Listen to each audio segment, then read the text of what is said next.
Oh, hello.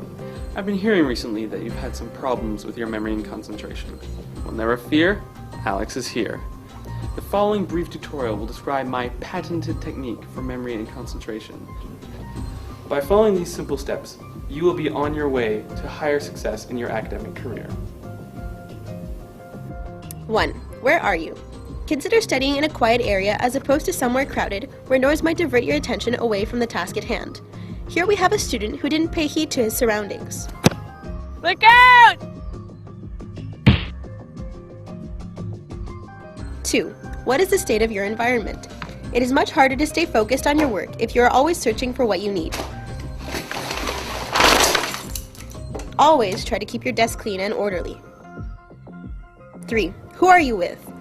I thought that was the end of the movie, actually. Avoid studying with people who aren't doing the same thing as you. Oh, wait, no, there's more.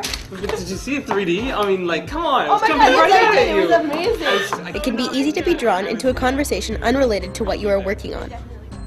What else are you doing?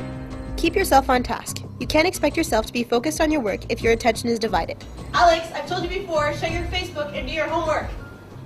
And most importantly, no Facebook. Alex, I've told you, get off your computer. 5. Monitor your physical and psychological conditions. How well rested you are plays an important role in your overall concentration. No matter where you are and what you're doing, if you are tired, your concentration will suffer. Memory. Your memory is divided into two main types, short-term and long-term. Your short-term memory is the capacity for holding small amounts of information in your mind for short periods of time. Your long-term memory can store information for as little as a few days to as long as a few decades.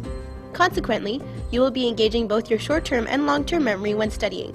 Your short-term memory will be active during the study process. Here are a few tips to help you do this effectively. 1. Connect materials to things that exist in your everyday life.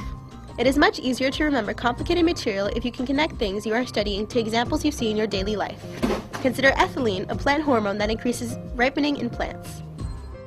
2. It is easier to remember things by song, humor, and sex. The human mind more easily remembers information that is sexual, humorous, personal, etc., as opposed to arbitrary sequences. These are called mnemonic devices. This is stupid. Rhymes, songs, jokes, and meaningful experiences that you can associate with your study material will be easier to remember than random information. 3. Space your practice times. Your short-term memory has limited capacity. Once it's full, the information has to be transferred to your long-term memory before you can continue to use your short-term memory. Don't expect yourself to be able to remember everything after studying for hours straight. Prepare short, productive practice times with periods of rest and/or activity in between to maximize your memorization capacities. 4. Break down larger tasks into smaller ones. Organize the subject you are studying into main ideas and make a plan to study each of these separately. You will remember things more effectively this way.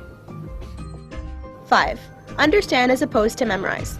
When possible, try to understand the concepts behind the material that you're studying instead of trying to memorize all the details. 4 divided by 2 is 2.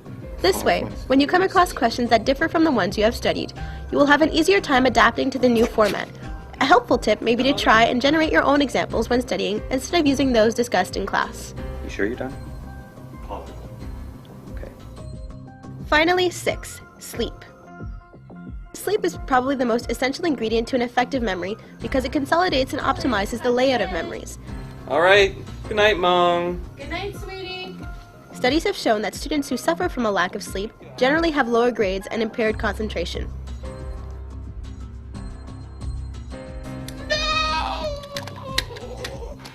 Oh, hello, you're back. Well, I hope they make the most of this experience and they will soon forget what you've learned here in this video. Made by me, starring me, and those other guys.